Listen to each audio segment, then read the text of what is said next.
Ça, ce sont des types des hommes qui habitent dans la lumière, qui marchent dans la lumière. On le met à Patmos. Au lieu de commencer à crier, Seigneur, je veux mourir à Patmos. Il y a une personne, tu viens de perdre un emploi.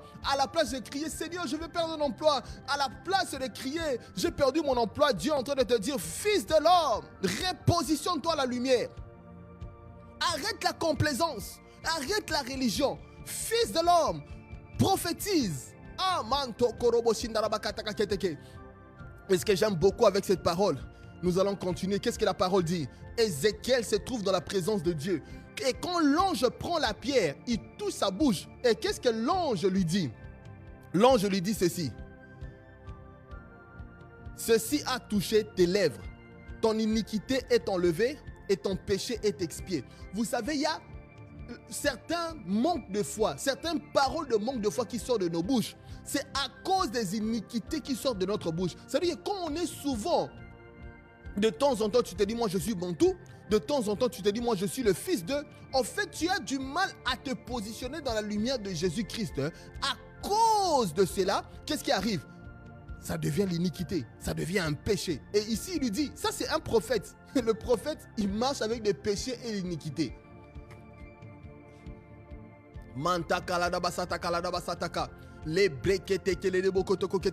Voilà pourquoi c'est important de s'humilier dans la présence de Dieu. Nous sommes en train de prier. Nous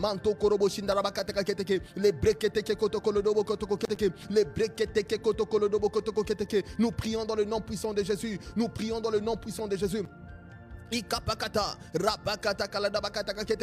Ton iniquité est enlevée et ton péché est expié. En d'autres mots, Dieu a ôté son péché. C'est que la chose qui rendait ses lèvres lourdes, cette chose-là est partie dans le nom de Jésus. Il dit et ton péché est expié. En d'autres mots, c'est que il y a une monnaie qui a été payée, il y a eu une transaction qui a satisfait le pardon.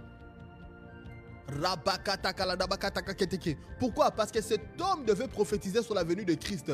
Mais on devait changer d'abord, on devait reconfigurer le fonctionnement de sa bouche. On devait reconfigurer sa bouche afin que sa bouche maintenant puisse marcher dans la position de la lumière.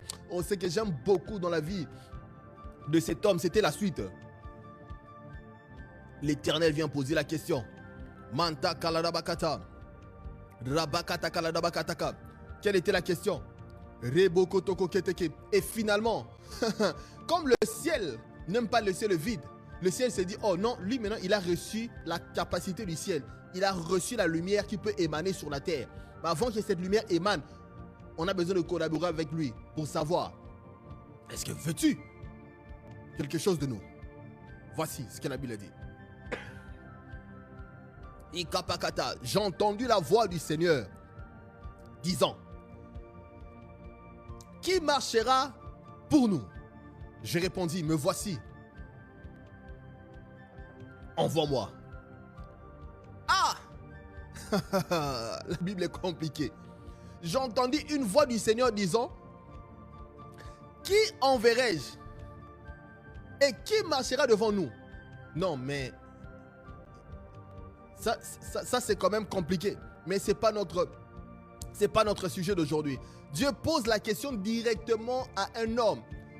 Il dit, qui enverrai-je? Et qui marchera devant nous? J'ai répondu, me voici, envoie-moi. Il y a des mandats qu'on peut recevoir d'un homme sur la terre. Il y a des mandats qu'on peut recevoir directement du ciel. Et les mandats qu'on reçoit directement du ciel, elle vient avec un feu. Parce que l'ange a pris la pierre sur l'autel du ciel. Et l'ange a posé la pierre sur sa bouche. Je déclare sur ta vie dans le nom puissant de Jésus. Que le mandat du ciel vienne sur toi dans le nom puissant de Jésus. Parce que les plans de Dieu, c'est elle qui va impacter ta famille. Il y a une personne, ta famille est en train de sortir des ténèbres. Il y a une personne qui est en train de sortir ses frères et sœurs des limitations familiales dans le nom puissant de Jésus. Tu les sors des limitations, mais tu commences d'abord par toi-même sortir des limitations dans le nom puissant de Jésus. Dans le nom puissant de Jésus. Ici la Bible dit, j'ai entendu la voix du Seigneur. Il n'a pas entendu la voix d'un ange. Il y avait un ange qui a touché sa bouche. Mais ici, la clarté est arrivée. Il dit, j'ai entendu. C'est comme si ses oreilles prophétiques se sont activées. Ah, que tes oreilles prophétiques s'activent dans le nom puissant de Jésus. Il dit, j'ai entendu la voix du Seigneur. Pourquoi il n'a pas entendu la voix d'un ange? Il dit, j'ai entendu la voix du Seigneur. Je me souviens une fois, j'ai vu un homme de Dieu, c'est un chantre. Un chantre qui a fait Mélodie du ciel. Je ne vais pas citer son nom. J'étais en prière. Et finalement, je vois cet homme de Dieu là. Mais je le vois, c'est comme s'il y avait un lieu de jugement. Mais lui, il s'est trouvé parmi les anciens qui jugeaient. J'ai dit, oh, ça c'est fort. Ça c'est fort. Et quand je l'ai vu, j'étais réjoui. J'ai dit, cet homme a composé des cantiques incroyables qui bénit le corps de Christ. Et quand nous allons arriver au ciel, nous allons être étonnés. Ce qu'on appelait généraux au ciel, il y en a d'autres personnes, ils seront derrière en train d'être jugés. Et il y en a d'autres qui vont se tenir de l'autre côté. Il était calme. Il était triste parce que certaines personnes avaient du mal à recevoir leur manteau, avaient du mal à recevoir leur mission sur la terre. Pourquoi? Parce qu'ils étaient trop dans la routine. Je suis dans la routine de... Je connais tous les titres, je connais toutes les augmentations, je connais la hiérarchie qui se passe dans une église. Mais le mandat du ciel... Ici, on pose la question. Le mandat du ciel. J'ai entendu la voix du Seigneur disant, qui enverrai-je? Qui marchera pour nous? J'ai répondu, me voici. Envoie-moi.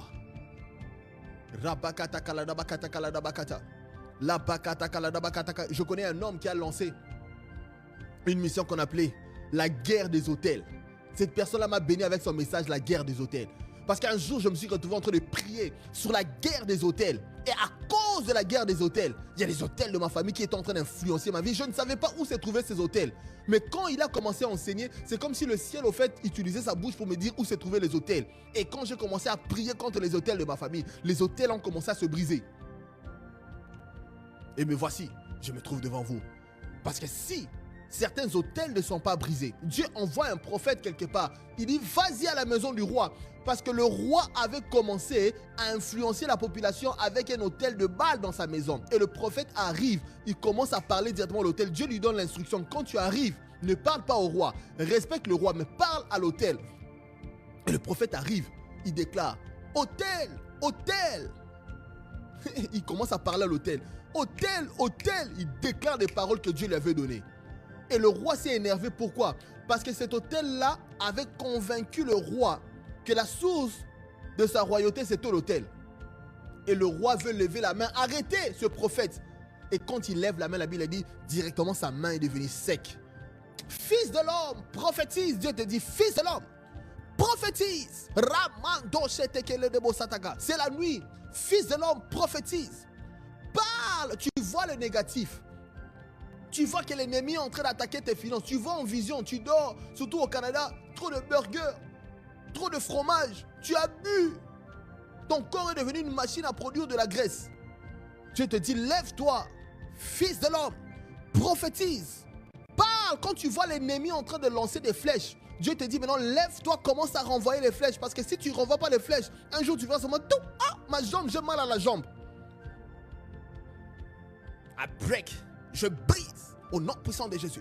Je brise les flèches. Je brise les flèches. Il y a des gens, ils pensent que non, je me suis tordu le genou. Tu t'es tordu le genou? Oui, des fois c'est vrai. Tu t'es tordu le genou parce que tu as fait une activité qu'il ne fallait pas faire. Mais des fois, ce sont des flèches qui sont envoyées depuis les ténèbres. Tu arrives à l'hôpital, on te dit non, il n'y a rien. Il y en a d'autres, c'est dans le ventre. Tu arrives à l'hôpital, on te dit on ne voit rien. Quand tu vois ça, ah, la Bible dit, si nous marchons dans la lumière, comme il est dans la lumière. Vous savez, quand Dieu dit que la lumière soit, il voulait que l'influence du ciel, là où il était, que l'influence du ciel vienne impacter le tohu bohu. Et quand il dit la lumière soit, et c'est quand la lumière est arrivée, et Dieu a commencé à voir, il a séparé les zones en haut et les zones en bas. Dieu a commencé à mettre l'ordre. Quand il n'y a pas de lumière, c'est quand l'ennemi vient s'ingérer.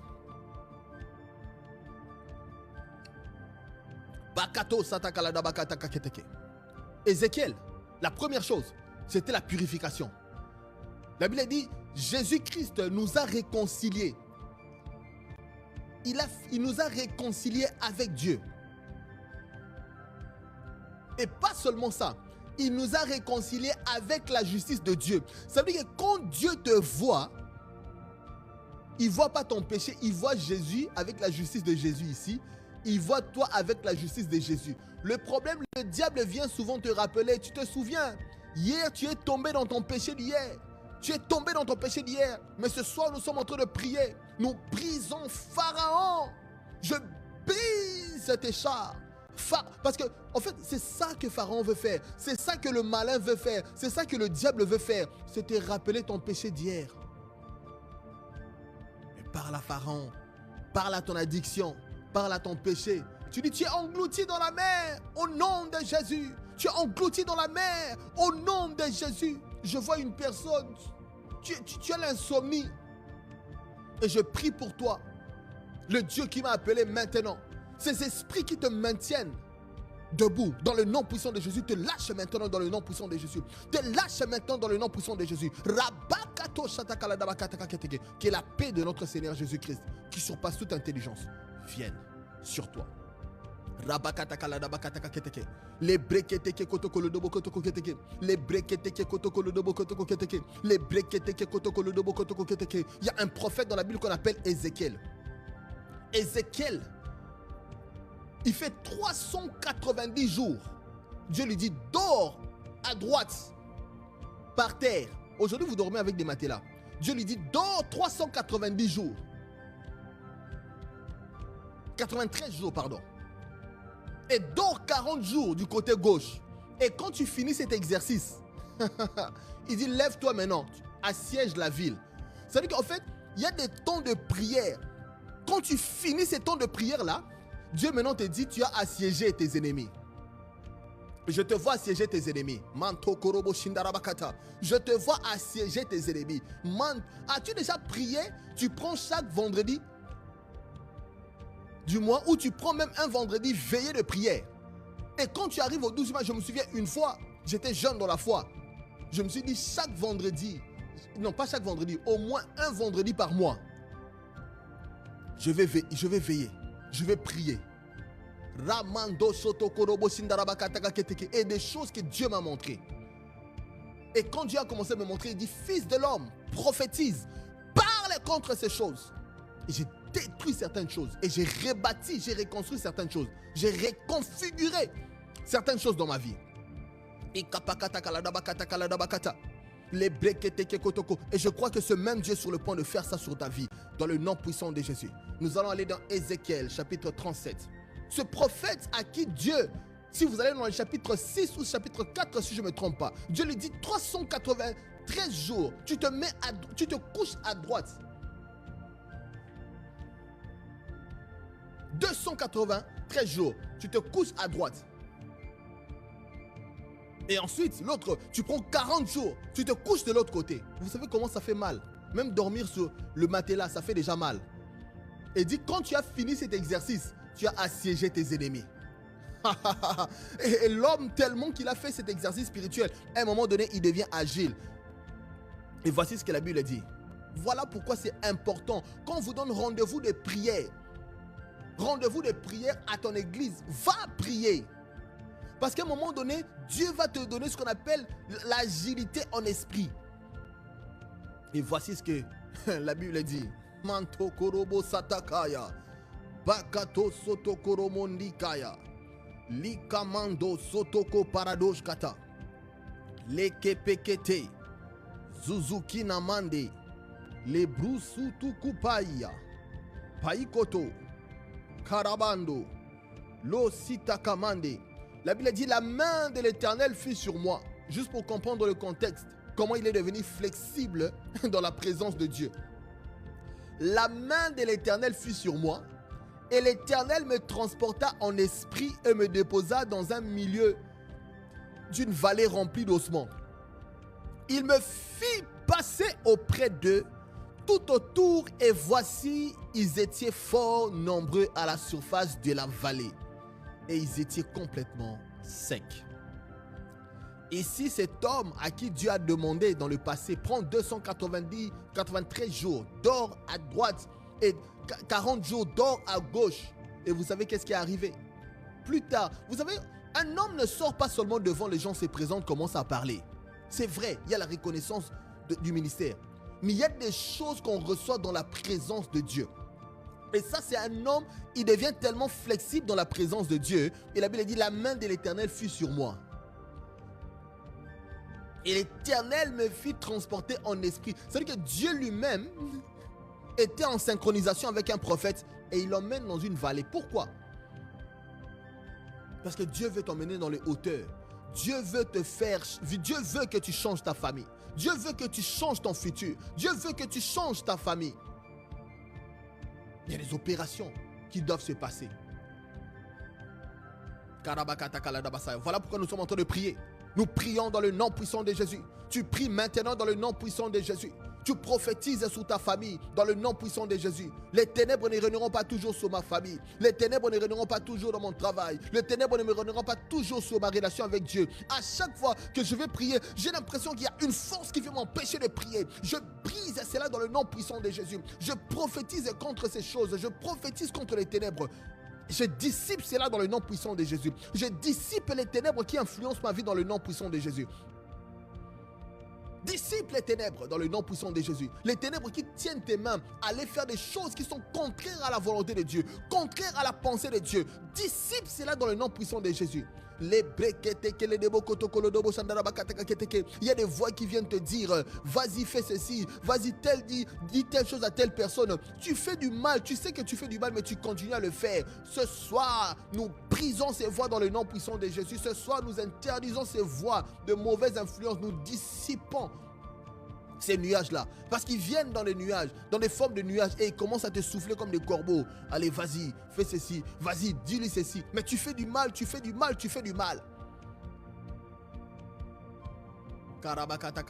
Après tu cries, je suis en Christ, je suis en Christ. Mais ton comportement de division, le comportement de séparation, et ce manque de force, ce manque de puissance, l'église est rentrée dans un tas de fébrilité, l'église est rentrée dans un état de faiblesse. On prie, nous avons du mal à avoir des miracles. Alors nous commençons à raconter des histoires. Aïdini Abba l'avait fait. Papa Idaosa, il avait fait. Deni In avait fait. Et Dieu te pose la question à toi. Et toi, que fais-tu? Tu es devenu raconteur d'histoire.